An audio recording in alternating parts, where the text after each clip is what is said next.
Olha que coisa boa, né? Nosso doutor Valdênio Caminha, procurador do Estado do Maranhão. Seja bem-vindo ao programa Palpite na rádio do Imparcial, no Jornal Imparcial. É um negócio tão extenso, né? Que bom. Muito obrigado. Eu que estou grato por isso. Lisonjeado de o senhor ter aceito o meu convite. Quero registrar que esses causos é que são bons no jornalismo, né? Na verdade, o senhor estava na nossa pauta e eu tive o prazer de encontrar o senhor com sua esposa no supermercado. Então, foi um convite de supermercado, né? Perfeito. E na mesma hora foi aceito. Então, falar aqui um pouquinho do senhor, da sua biografia, é impossível, na verdade, falar tudo. Mas formado em Direito pela UFC do Ceará, né? Bom cearense, casado com uma cearense também, que é jornalista, né? Perfeito. Mas é do Tribunal de Justiça, concursada, mas não como jornalista. Não é Exatamente. verdade? Pós-graduação em Direito Tributário pela FGV, pós-graduação em Direito, Administração pelo ESA, professor universitário desde o ano 2000, atualmente no SEST. Vamos Perfeito. conversar sobre isso, sobre essa nova geração. Procurador do Estado desde 1998, Perfeito. já tem tempo. Só uma perguntinha. É até os 75 também? Também, até os 75. Vai até lá? Não sei. É? Por enquanto, deixa a vida me levar, né? Procurador-Geral do Estado em 2022, né? E de 2024 até 2025. Na verdade, no dia 15 de 8 de 2025, há poucos dias atrás, Perfeito. que é um fato muito interessante que já está na história do Maranhão. Como é que está a nossa Procuradoria? Vamos falar um pouquinho da Procuradoria. Neste governo de Brandão, o senhor que já passou por tantos governos, né? É, é um governo dinâmico que bota os procuradores para ter que trabalhar dobrado? Quem conhece o governador Brandão sabe que ele é um tocador de obras, ele está sempre pensando com projetos, com ideias, está querendo realizar. E, evidentemente, para realizar é preciso arrecadar e na hora da realização é necessário fazer licitação, contratar pessoas para a execução, fiscalizar, né?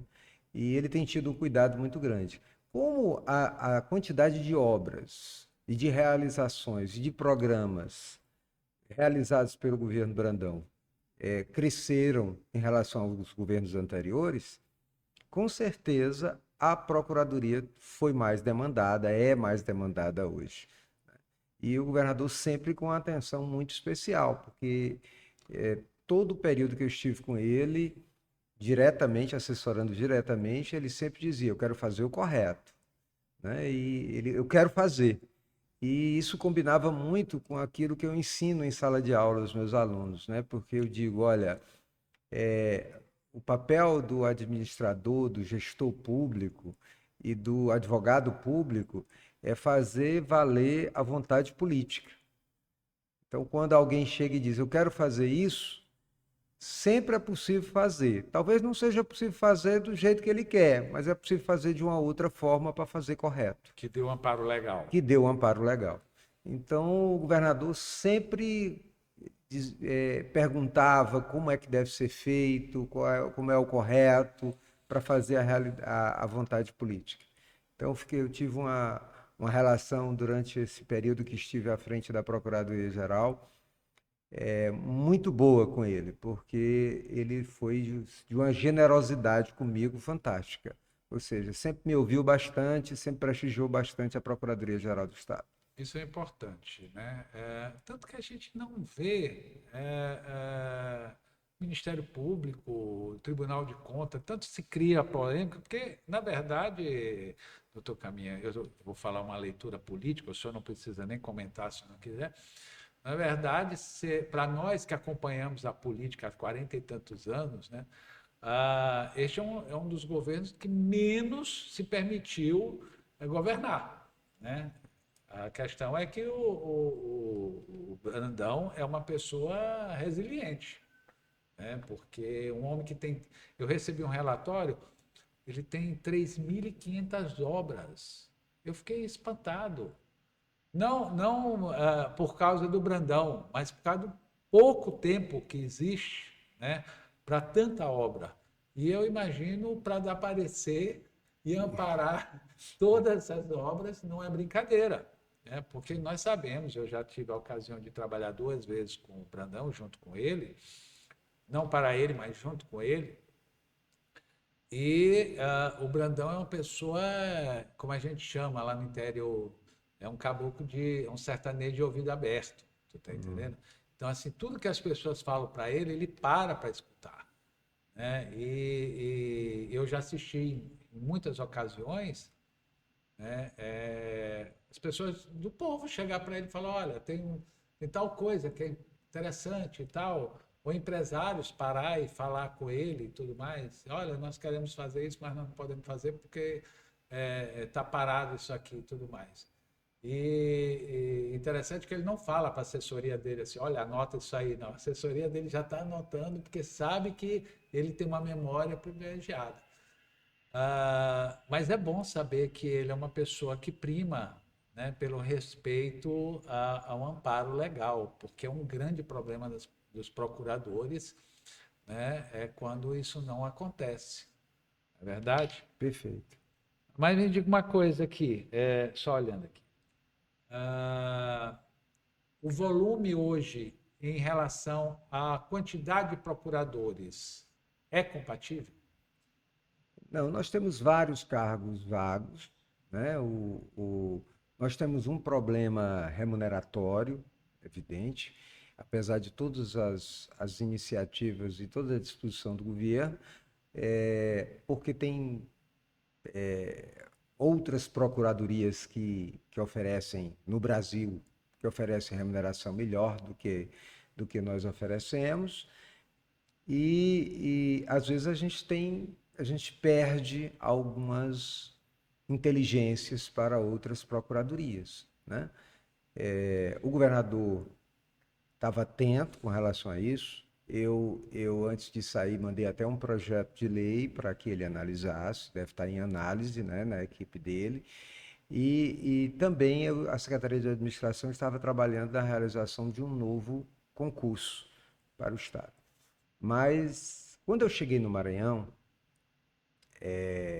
em 1998, nós éramos 60 procuradores. Hoje nós somos 80, 84, Sim, mas 85, né? 98 para hoje, o Estado, nós estamos falando de 8 milhões de É, pessoas. se você observar a arrecadação com, com ICMS, né? Só para comparar, o estado do Maranhão, no governo Rosiana, o primeiro governo Rosiana, arrecadava cerca de 30, 40 milhões mês, hoje arrecada mais de 1 bi, né? Então tem muita demanda, né? Se não fosse a tecnologia, a gente não estaria atendendo, né, com a eficiência e a disposição de todos os colegas que ali Hoje trabalham. tem a diferença que mais pessoas pagam, é isto? Não só por causa do tamanho do comércio, da indústria, né? Dos fazedores de dinheiro, como a gente diz. Mas eu me recordo que no período de Rosiana era muito concentrado em mais ou menos cento e poucas, 192 empresas e tal. Hoje muito mais gente paga, é evidente. A máquina de arrecadação melhorou bastante com os recursos tecnológicos, né? E então o Estado recebe e fiscaliza com maior eficiência. Com a reforma tributária, isso vai diminuir ainda mais, né? Porque quando a gente tiver o pagamento imediato, né? Ou seja, hoje quando você paga um tributo lá no supermercado, hoje quando você paga o tributo, o supermercado faz a retenção e depois repassa para o Estado. Com a reforma tributária, em alguns anos, isso vai ser automático. Cada um fica com o seu. Na hora que você pagar, o próprio cartão já vai transferir para a conta do Estado. Então a sonegação vai diminuir bastante. né? Então, são recursos tecnológicos que fez com que aumentasse. A máquina também de fiscalização do Estado melhorou bastante. Tem projetos, né, que são desenvolvidos, inclusive pelo Banco Mundial, né, que o Estado do Maranhão E tem uma atua. turma muito grande até hoje, Né? né, na Secretaria de Planejamento também, de Fazenda, e que estão no Estado, olha, Tem. e que são, inclusive, hoje representantes do Banco Mundial. Sim, sim. Eu tenho, às vezes, conversas com eles e tudo mais, não é minha área, né? Minha área é mais política, mas pelos que eles me contam, a última vez que eu encontrei com eles foi no aeroporto em São Paulo, eles estavam voltando de Boston, de um curso de especialização, este ano eles já tinham ido para 3, em lugares diferentes. Né? Os recursos tecnológicos hoje são imensos.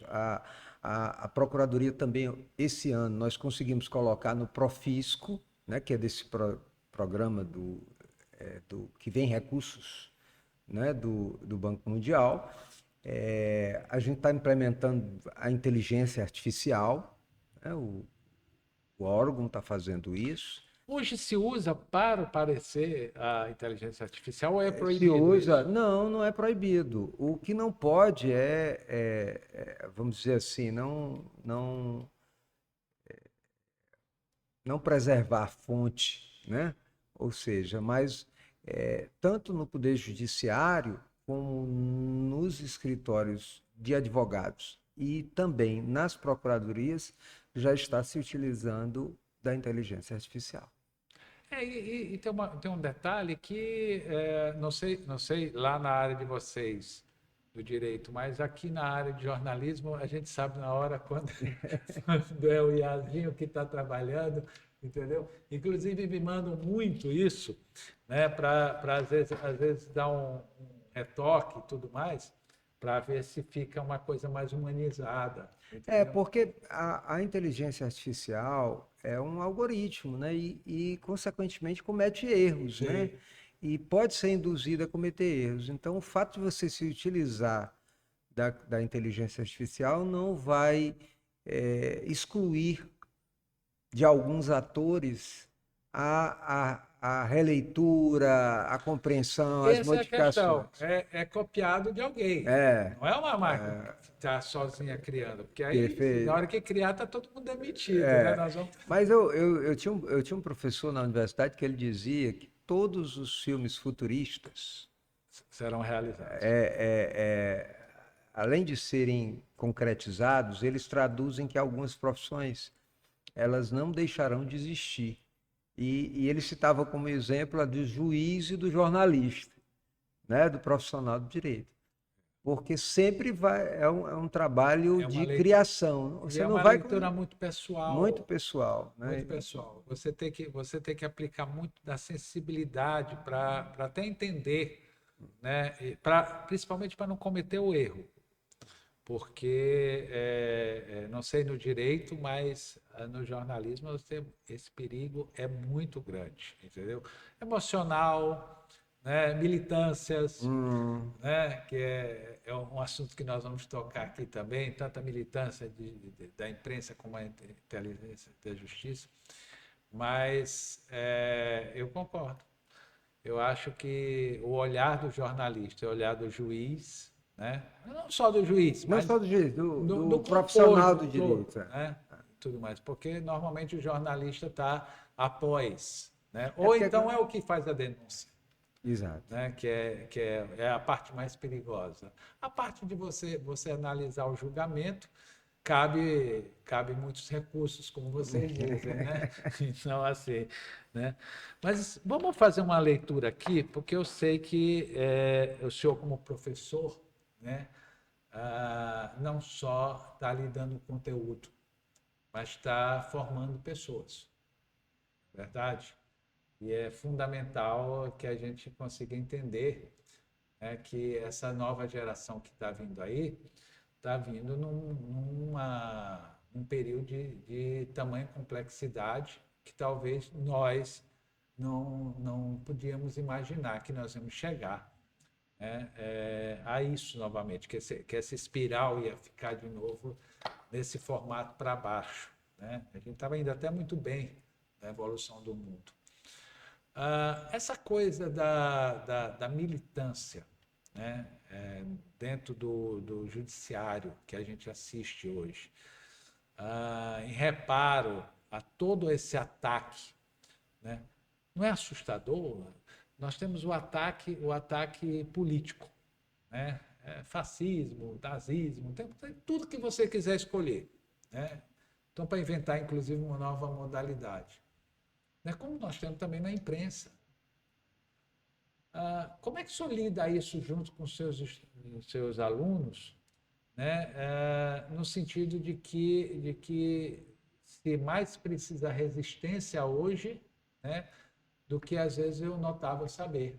Claro, notava saber é necessário, mas a questão da militância no judiciário brasileiro, né? Com esse outdoor que eles colocam, que é a resistência à democracia. Como é que o senhor olha isto? Eu tinha um professor na faculdade que ele falava que o raciocínio humano é binário, né? E a gente só consegue ver o preto porque tem um branco. A gente só consegue ver a necessidade de contenção porque tem um ativismo judiciário. E então a realidade, né, da vida humana se tornou muito mais complexa do ponto de vista das relações tecnológicas e sociais, né? Eu lembro que há 30 anos, quando eu estudava, o meu professor, que era homossexual, dizia que casamento era só para homem e mulher, né? Então, quer dizer, hoje esse conceito está totalmente superado, né? Quer dizer, hoje é possível você ter um nascimento de uma criança com material genético de mais do que duas pessoas, né? Perfeitamente razoável que isso aconteça. Hoje está se discutindo o poliamor, né? É. E as relações que isso, do ponto de vista jurídico, podem Jurídicos, né? ocasionar. Porque tem Pode que ocasionar. lembrar mais do que relacionar, as As pessoas vão lá e pessoas se se relacionam. relacionam, Ninguém né? vai ficar perguntando se pode ou não pode, Ou entendeu? não pode. Teve uma decisão no Rio de Janeiro que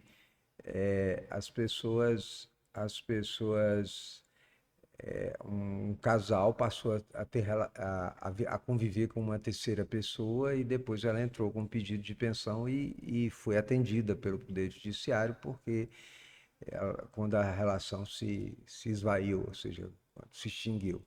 Então, quer dizer, a sociedade se torna cada vez mais complexa e aquilo que demorava anos, né, para se resolver, hoje em dia, por exemplo, a minha mãe, hoje ela tem ainda guardado, meu avô morreu há mais de 60 anos, mas ela ainda tem um relógio do meu avô que funciona plenamente. Hoje em dia você compra um relógio e o relógio é descartável, né? Ou seja, você usa 1 ou 2 anos, ou até menos do que isso, e depois joga Nem fora. bateria mais dura tanto, Nem doutor. tanto, né? Então, as relações humanas e tecnológicas se tornaram muito rápidas. Você compra um celular, alguns meses depois, tecnologicamente, ele já está superado. E isso tem. O vovô casou com a vovó e viveu a vida inteira com ela. Mesmo dentro da sociedade machista, que vovó sabia que o vovô tinha uma namorada próximo na cidade vizinha, o casamento persistia. Hoje em dia, não. Hoje em dia tem pessoas já casadas 8 vezes, 10 vezes, com filhos, né? E com relações sociais muito mais complexas, né? Eu tenho uma amiga que casou e levou a filha e depois separou e a filha gostava tanto do padrasto que disse: mamãe, eu não vou acompanhá-la nessa separação, quis morar com o padrasto. Veja só. Né? Então, quer dizer, as relações sociais se tornam cada vez mais complexas. Então, o Silvio de Salvo Venosa, ele disse, o Brasil, inclusive, produziu vários códigos, Código de Processo Civil, Código Civil. Isso não é uma realidade no mundo afora. Por quê? Porque código é para período longo de estabilidade.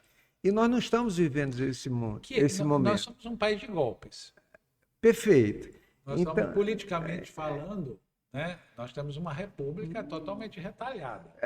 Se a gente retira esse último período, né, que é de mais estabilidade, diga-se lá, né, que é de mais estabilidade constitucional, nós tivemos vários golpes.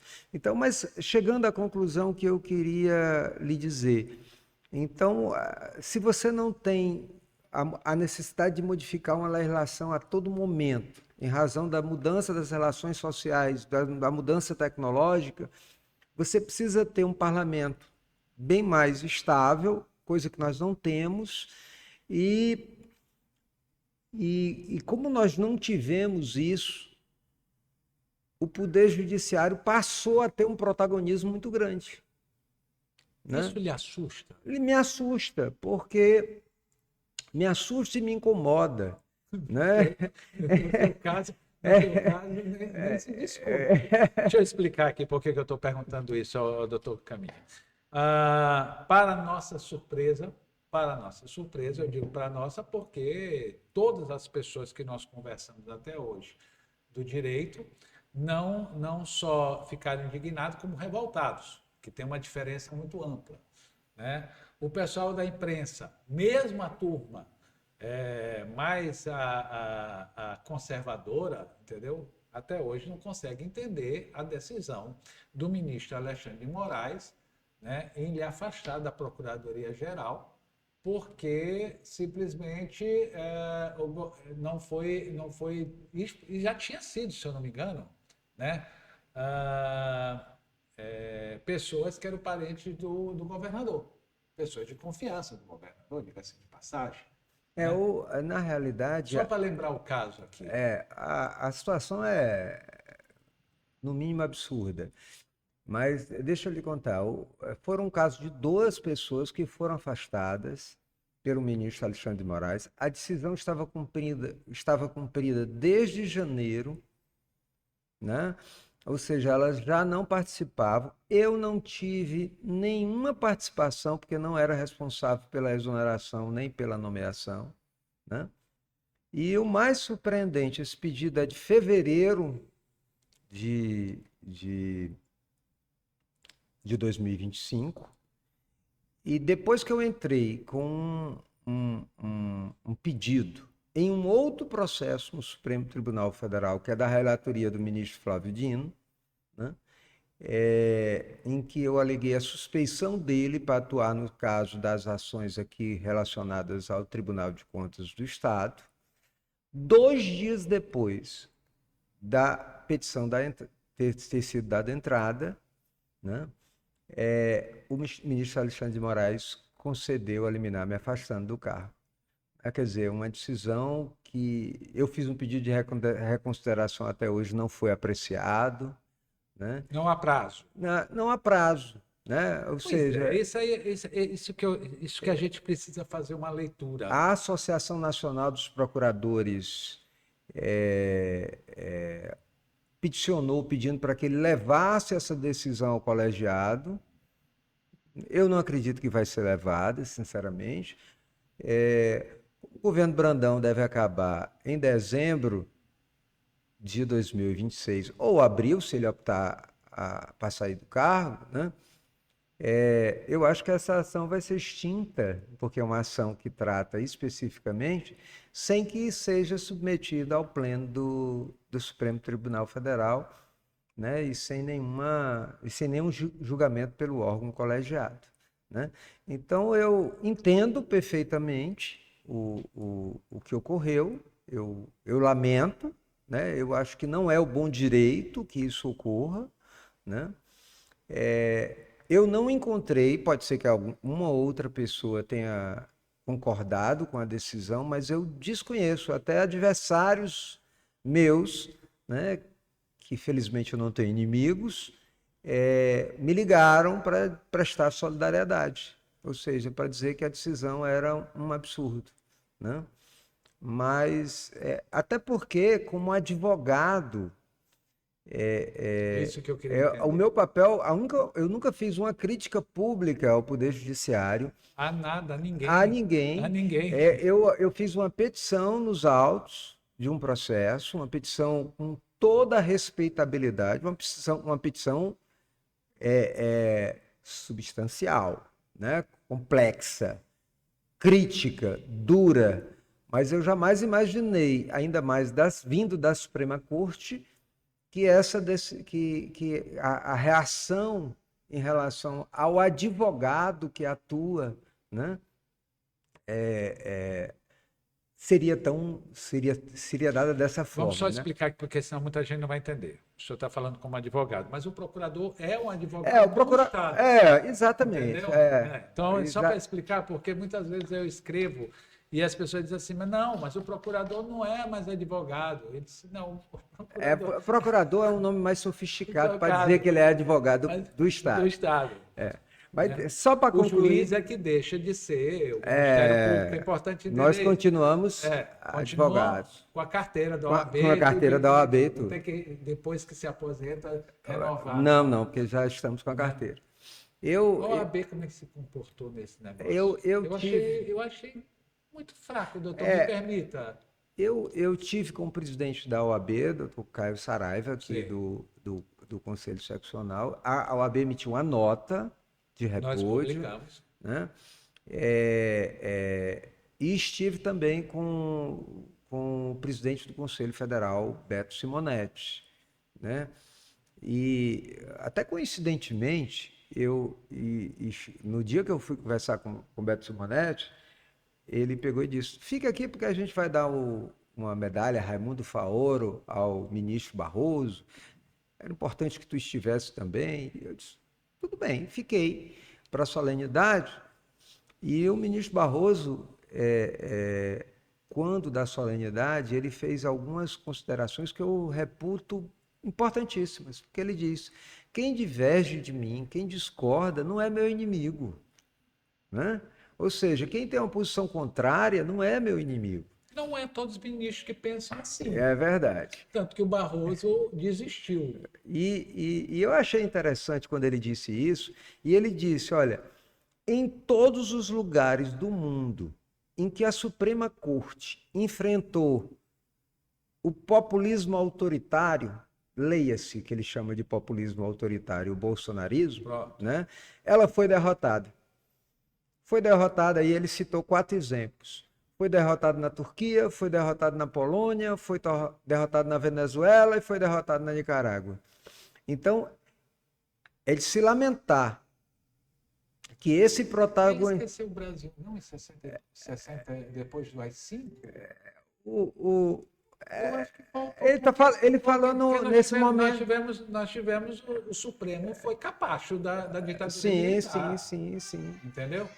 Então, se a gente observar, ele falou de um período mais recente, né? Se a gente observar, por exemplo, em Brasília, o que se comenta é que o presidente Lula disse, teve um político que me retratou isso, que o presidente Lula disse, eu prefiro um senador do que 5 governadores. Porque um senador um governador, depois ele vem me pedir apoio, e um senador eu que vou à procura. E essa visão, por quê? Porque em Brasília todos trabalham com a possibilidade de impeachment de ministro do Supremo em 2027, com a reformulação do Senado Federal. O que é lamentável, mas existem elementos que nos surpreendem. Isso que eu queria chegar. Né? Então, assim, é claro que nós somos uma geração, a geração filha do golpe. Né? Eu nasci no golpe. Então, assim, eu também. Então, eu sou uma geração que não pensou, não achou, não falou, e me assusta muito os meus amigos de infância, porque quando teve este fenômeno do Bolsonaro, né, eles me tratavam com respeito à educação, mas jamais concordavam com qualquer coisa que eu falava. Então, assim, se fosse depois que começasse a redemocratização, a gente até entenderia essa geração, porque nós já estamos há um bom tempo, né, como o senhor mesmo disse, sem ser uma ditadura, né? Mas a nossa geração concordar com tudo isso aí que está acontecendo, e aí o que, que acontece agora? Toda essa turma que passou o tempo todo dizendo assim, não, vocês são comunistas, todo mundo da imprensa é comunista, né? Aquela coisa. Hoje, ah, ah, por causa das posições do Supremo Tribunal Federal, não só com o Bolsonaro, mas com todo mundo, né? Jornalista hoje, meia dúzia de pataca de jornalista aplaude o Supremo. A verdade é essa. A Globo é que faz aquele mise-en-scène que ninguém acredita, né? A gente morre de rir, entendeu? Com aqueles salários que eles recebem, sem dúvida nenhuma. Mas hoje a imprensa fala que preferia a época do Bolsonaro porque ninguém dava bola para o Bolsonaro. Ninguém tinha medo do Bolsonaro. Mas hoje a imprensa, hoje o judiciário, hoje um monte de segmentos tem medo de meia dúzia de ministros do Supremo. Como é isto? Quem vai parar isso, doutor Camilo? A sociedade, né? O tempo vai destruir esse Eu processo? costumo dizer que eu trabalho muito com a preocupação de ser humilde. E a humildade é uma virtude que a gente deve sempre perseguir, né? Porque a gente está sempre se deslumbrando com as coisas. Por que eu digo isso? Porque até o Império Romano caiu, né? Então, às vezes o Pelo amor protagonista, de Deus, não faça demorar tanto tempo assim. alguns séculos, né? Não Mas faça isso. o- eu cito o Império Romano Claro, porque claro. até hoje nos influencia, né? Então, a realidade é, o que eu ouvi de Barroso, né? E não é um ministro vamos dizer assim, que eu acho tão surpreendente, mas o que eu ouvi dele, a lucidez em dizer que não adianta a Suprema Corte querer bancar, né, tudo, porque não vai conseguir resolver. E nós temos algumas decisões que me assustam, saindo da esfera política, por exemplo, mas também discutindo ela, com a questão tributária. Ninguém discutiu isso na grande imprensa. Mas vamos lá. IOF. O executivo produz um decreto, Absurdo. um, Importante, um tributo, um tributo que tem fins regulatórios é utilizado com fins arrecadatórios e dito publicamente que é esse para esse fim, né? O parlamento susta e a caneta de apenas um ministro está fazendo todo mundo pagar. Ministro Alexandre de Moraes. Ou seja, isso não vai acabar bem, né? Cada vez mais essas decisões elas vão começarem a ser questionadas pela sociedade. Um dia essa conta não fecha, né? No próprio Supremo você tem uma pessoa que instaura o inquérito, manda ouvir, depois é o relator e também é a vítima, né? Ou seja, do ponto de vista processual,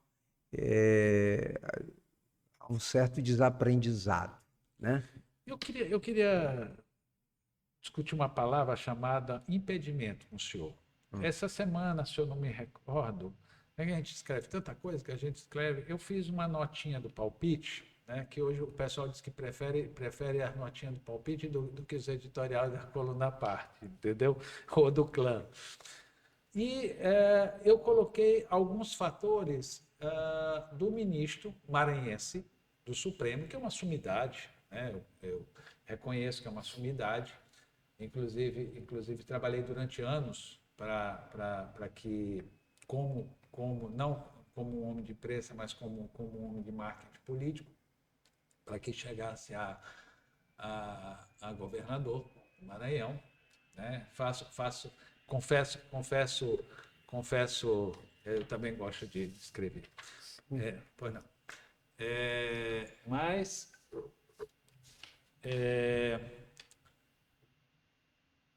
essa semana, se eu não me engano, eu fiz uma notinha falando de alguns processos, né, que curiosamente tem a ver com o Maranhão.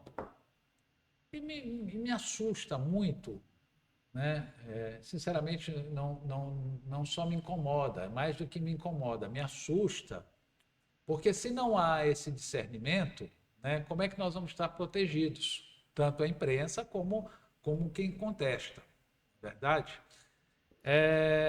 E eu botei que seria muito interessante um crachá de escrito impedido, né, de bom senso do ministro, ao ponto dele entender que muitos processos que estão com ele, né, pode ser por sorteio, duvido o sorteio, né? Ninguém sabe como é que é esse sorteio lá, mas todo mundo diz que é uma coisa correta, né? Todos os advogados que eu converso, não, Felipe, isso aí não, essa distribuição é uma coisa que... Né? Mas é muito curioso. Com tanto ministro que tem, só cai para o Alexandre ou para o Flávio. Né? Então, assim, e essa semana mesmo me mandaram uma mensagem de Brasília, e disse assim, olha, eles estão lendo isso aí. Eu disse, que bom, que bom, que bom que eles estão apurando a leitura deles, né? Como se eu tivesse a preocupação de levar mais uma chamada de processo de nenhum que eu perdi até hoje, exatamente por causa da minha responsabilidade, do meu processo. Mas o senhor não entenderia que qualquer ministro, eu não estou falando só do Maranhão, mas qualquer ministro de qualquer estado que viesse um processo, né, tendo ou não relações políticas, tendo ou não vivido como político, né, sendo ou não entendido como um ex-político, o senhor não entenderia que seria de uma elegância absoluta, né, e de respeito ao papel de funcionário público, né, para a isenção, não aceitar o processo, se dar por impedido?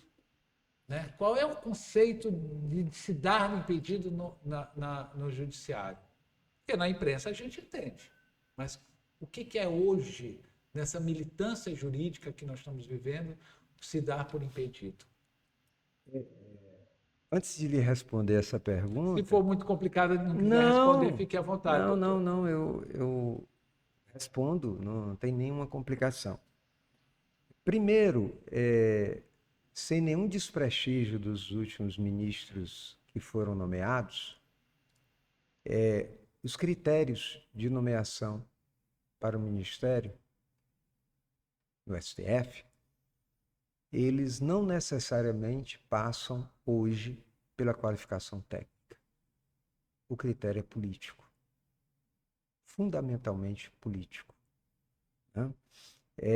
Com todo o respeito, por exemplo, ao currículo do ministro Flávio Dino, Invejável. Invejável. mas do ponto de vista do direito, ele é um homem muito inteligente, culto, lido, mas do ponto de vista do direito, ele não é vamos dizer assim, um doutrinador de grande escola. Perfeito? Ele não será lembrado como um doutrinador de grande escola. Não é. Não será. Né? Com toda a admiração e respeito que tem pela Sim. trajetória dele. Essa regra vale também para o Alexandre de Moraes. Né? Que o máximo que tinha de obra quando se tornou ministro do Supremo é um manual que as universidades usavam como segundo livro, né?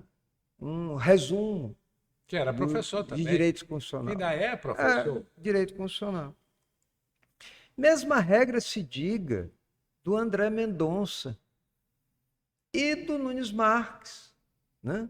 Que apesar de terem qualificação técnica, né, não são Notáveis. notáveis, né? Como se espera, por exemplo, de um ministro como o Gilmar Mendes, que com todas as ressalvas que existem, o Gilmar tem, né, grandes estudos acadêmicos, Eu tenho né? muitos ex-alunos dele Hum. e que se tornaram grandes amigos dele e voltaram até a ser aluno lá do instituto dele e tudo mais, porque eu sempre tive muita reserva, não vou mentir, sempre tive críticas, até muitas vezes reconheci que errei na mão, entendeu?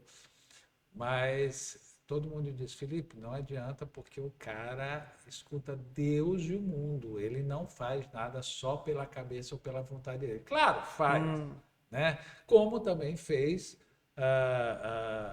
muita bobagem lá por causa da política do estado Sim, dele, claro, claro, claro. né? Inclusive ligações, né, que foram É, copiadas.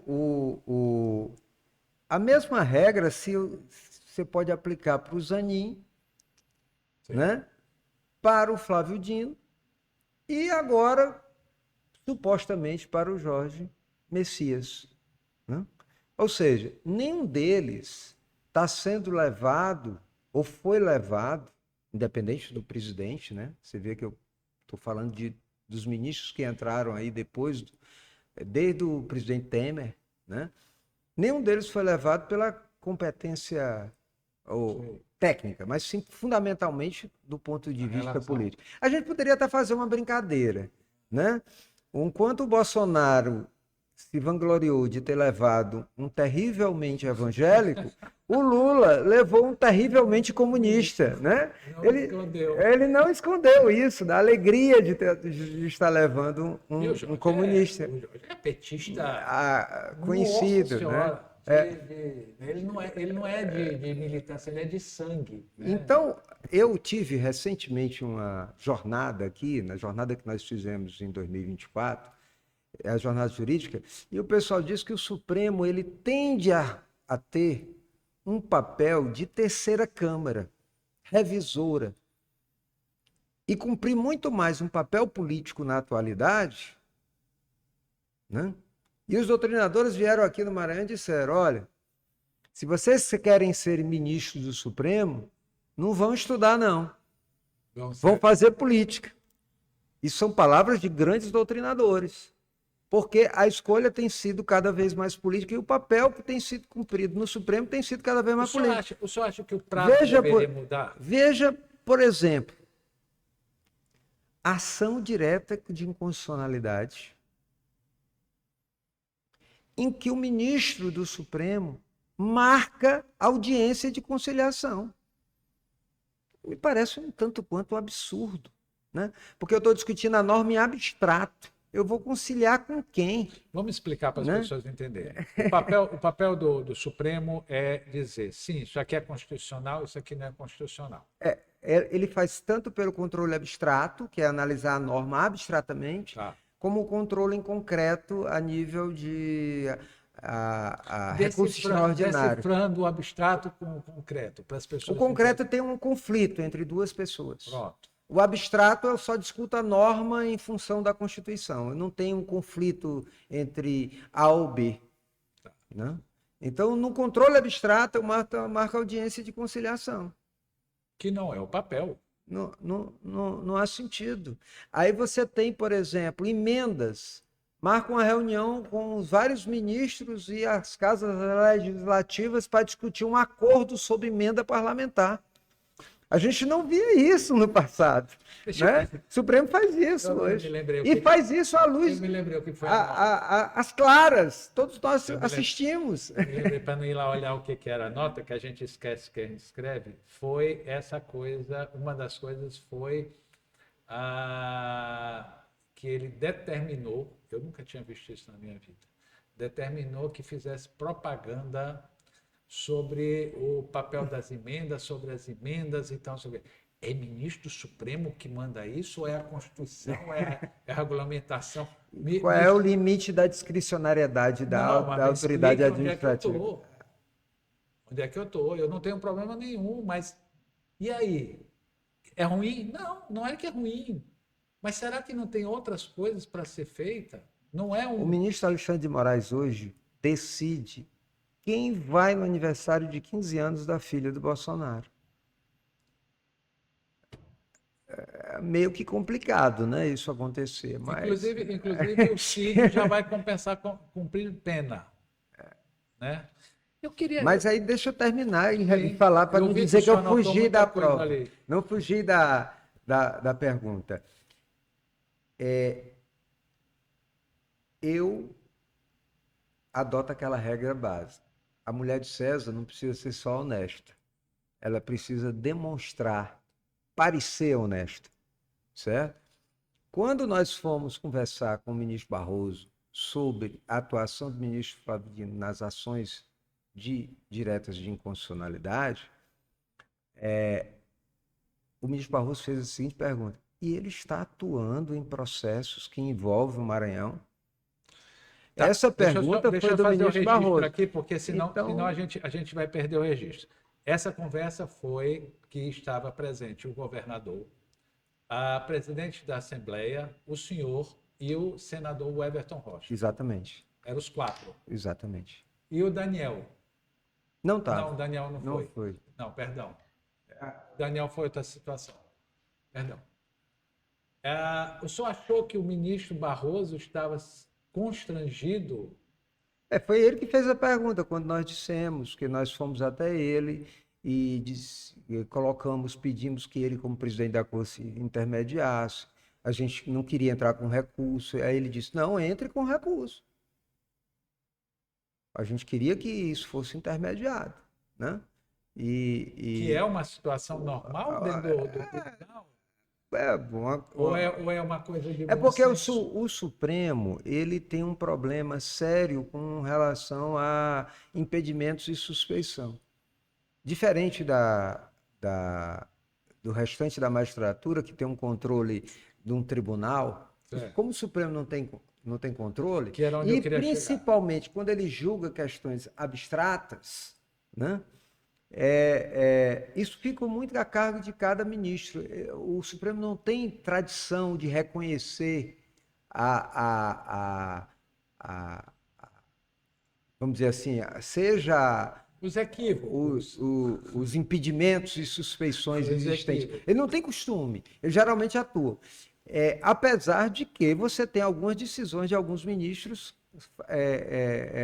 com relação a isso. Há muita acusação do ministro Gilmar de que ele interfere nas questões do Estado dele, mas ele não julga. O ministro Nunes Marques não tem participado dos julgamentos que têm acontecido em razão do Estado do Piauí. Ou seja, se esperava, Isso não é só elegante, isso é obrigatório. eu não diria obrigatório, seria no mínimo razoável que se adotasse essa prática. O ministro Flávio Dino, ele entende diferente, ele acha que, como é controle abstrato, ele pode atuar, que isso não tem problema algum, né? Isso é um entendimento dele e nós entramos com um recurso, pedimos que esse recurso fosse submetido ao colegiado e até hoje ele não levou ao colegiado Só o para a gente recurso. lembrar uma coisa aqui, duas coisas rapidinho, porque é importante a gente deixar isso aqui registrado para as pessoas não acharem que nós estamos fazendo uma crítica por crítica, ou fazendo uma análise por análise, melhor dizendo, né? Depois dessa reunião que vocês tiveram, 2 dias depois lhe afastaram. Não? Não, nós tivemos a reunião num dia, nós entramos com o recurso no dia seguinte e 2 dias depois que nós entramos Não, com 3 dias. recursos, eu Tá. fui afastado Só pelo lembrando, ministro Alexandre de Moraes. só lembrando uma coisa aqui.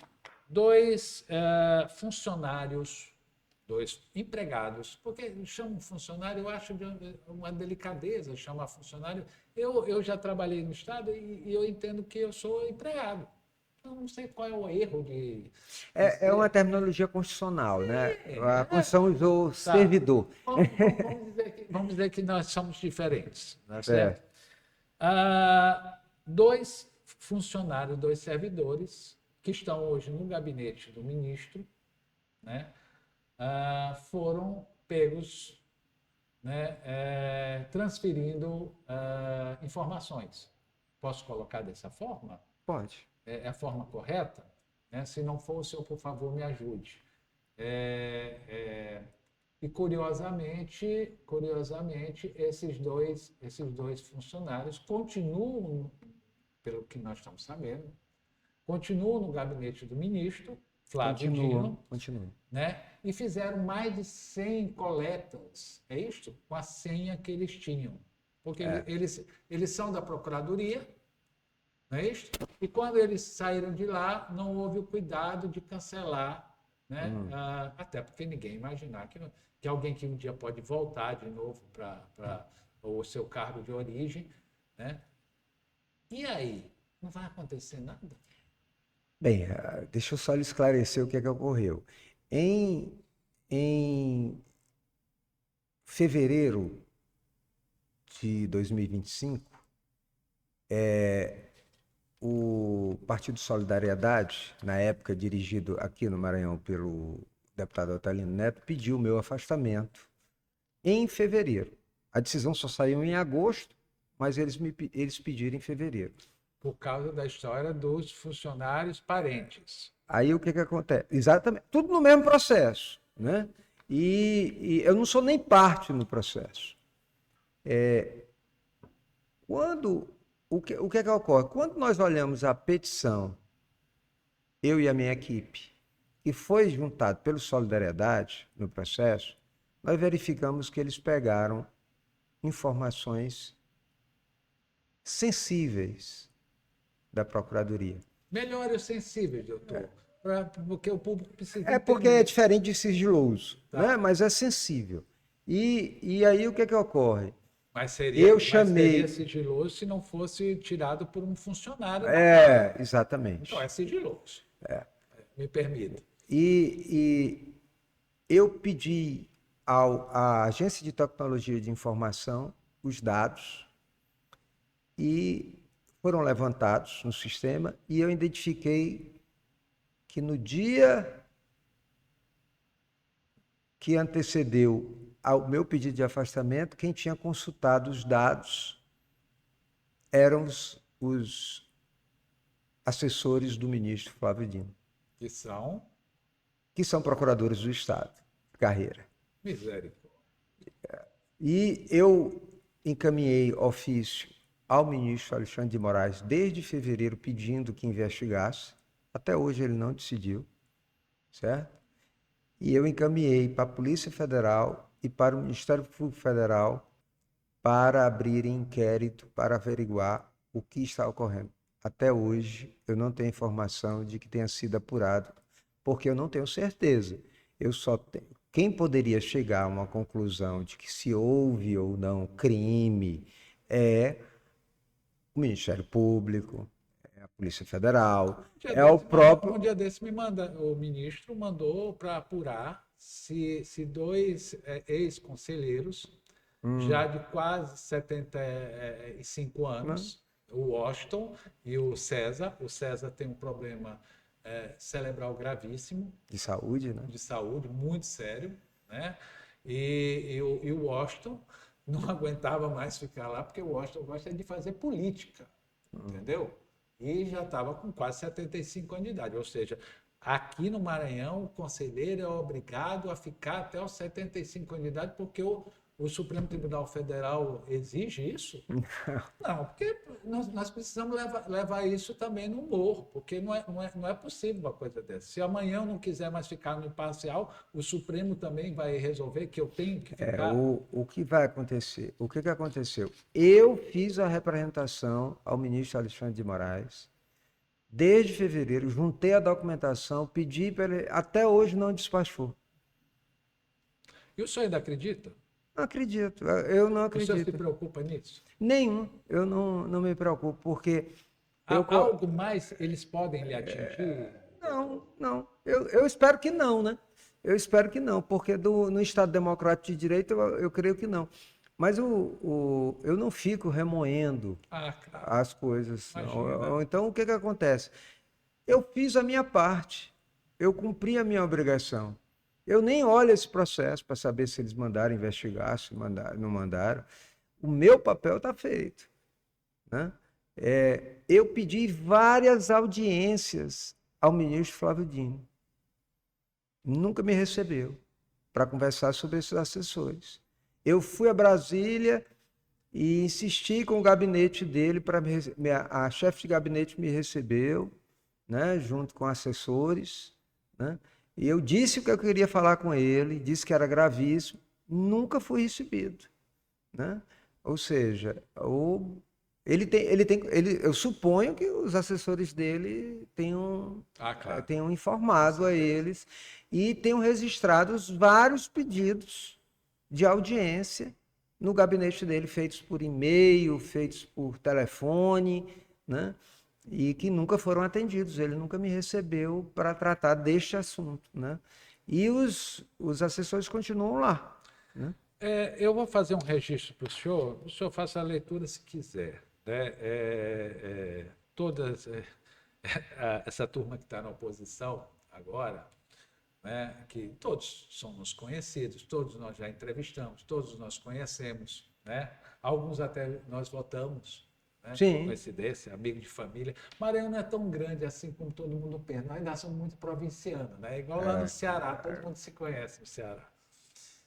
Mas, curiosamente, né, todo santo dia eles mandavam, ou estavam lá na tribuna, como hoje eu também estava assistindo, eu assisto todo dia, né, as sessões. Né, congresso, não sei o que, eu vou lá, eu fico roubando um pouquinho de cada um lá para ver se tem alguma coisa interessante.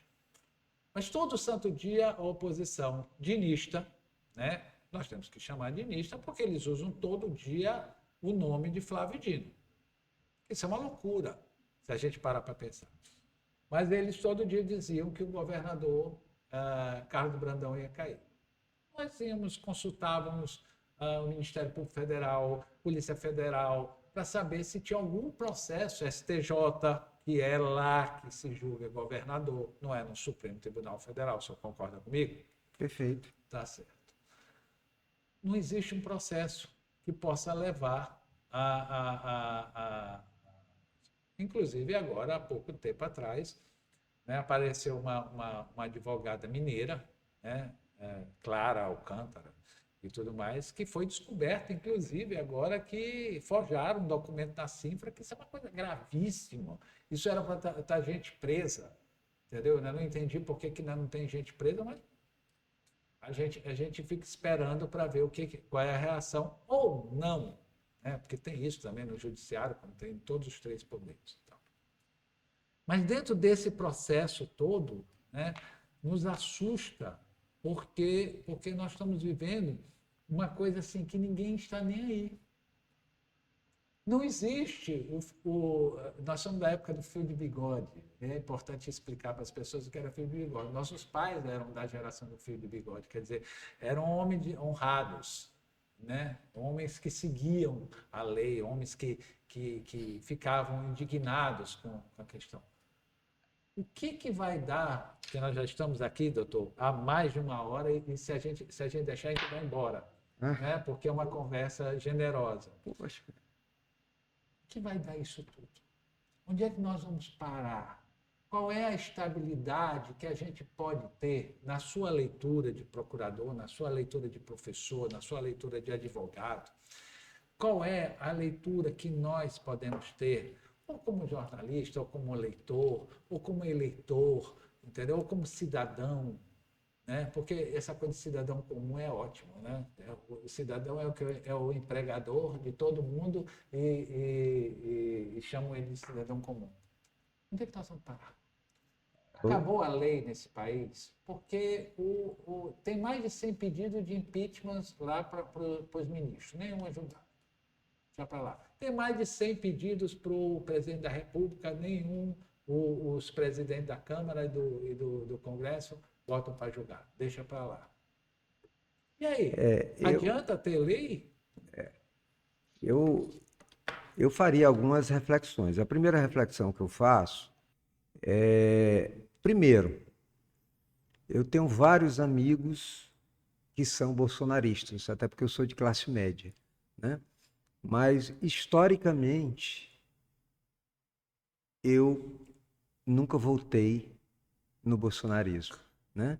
No Maranhão, sempre tive uma posição de apoiar as candidaturas mais progressistas, né? Eu fui, Inclusive o senhor tinha uma amizade, me permita aqui fazer se eu estiver errado, o senhor era amigo, ou é ainda amigo de Flávio Dino. eu tinha uma proximidade com o Flávio, advoguei para ele, né? E o que eu fiz agora não foi muito diferente do que eu fiz em 2010. Ele deve se lembrar, quando ele me chamou um dia depois das eleições e que ele estava destruído Sim, eu e que estava nessa eleição. e que ele queria obter do Tribunal Regional Eleitoral a cópia das atas e nenhum dos advogados dele teve coragem para assinar o pedido. Eu assinei. Ele me chamou na segunda-feira, num dia depois da eleição. Por que eu assinei? Eu assinei e falei para o diretor-geral do TRE. Eu assinei porque eu sou advogado, né? Porque no TRE e no TSE tem um ódio de quem questiona o Sim, resultado eleitoral, sim. né? Então, e eu acho isso uma coisa natural, as pessoas questionarem. Em qualquer país do mundo as pessoas questionam. Eu acho o processo eleitoral legítimo, mas eu dou o direito quem quiser questionar que questione. Afinal, nós estamos numa O senhor, democracia. como procurador, seus pareceres podem ser Pode ser contestados. contestados e podem não ser seguidos, né? Aonde é que nós vamos parar? Eu não sei. Eu espero que. Eu posso dizer que eu sou um otimista, né? Nesse aspecto. Eu acredito que no poder da contenção do Supremo, ou seja, que o próprio Supremo reformule esse funcionamento. Eu acredito no fortalecimento do nosso legislativo. Eu sou historicamente um parlamentar, né? Um Sim. defensor do parlamentarismo. Eu nunca ocupei nenhum cargo no parlamento, mas defendo o parlamentarismo. E, e acho o presidencialismo, inclusive, muito muito bonapartista, né? Mas o bom era que a gente tivesse um parlamento forte, né? E um judiciário mais contido. Eu não sei não onde é que nós vamos parar. O que eu posso dizer é o seguinte: talvez seja melhor seguir um conselho do, de, um, de um pensador que ele dizia o seguinte: eu sou um pessimista convicto. Tudo que para mim vier é lucro, né? Então a gente não sabe onde vai parar. Doutor Caminha, olha, quero lhe dizer que o senhor é uma aula, Muito obrigado entendeu? pela O senhor é atenção. uma aula porque nós aqui no Imparcial não temos jamais a intenção e não somos instruídos para isso nesses anos todos que estamos aqui para cercar para conseguir alguma resposta. Muito pelo contrário, a gente ajuda a evoluir a entrevista e é muito bom quando a pessoa é capacitada para responder. Oh, muito Né? obrigado. É generosidade da sua parte. Eu quero lhe dizer que fiquei muito feliz em saber que o senhor é uma pessoa que não guarda mágoas pelos que os outros fizeram de errado. Não, Entendeu? não guardo. E isso é bom demais, porque eu também sou uma pessoa que, nesses anos todos, com todas as perseguições, com todas as maldades que a gente sofre, né? Que não tem outro nome, o nome é maldade. Né? A coisa que eu tenho mais cuidado, é de não guardar nenhum resquício, nenhuma mágoa. Eu aprendi uma coisa que me serve de exemplo.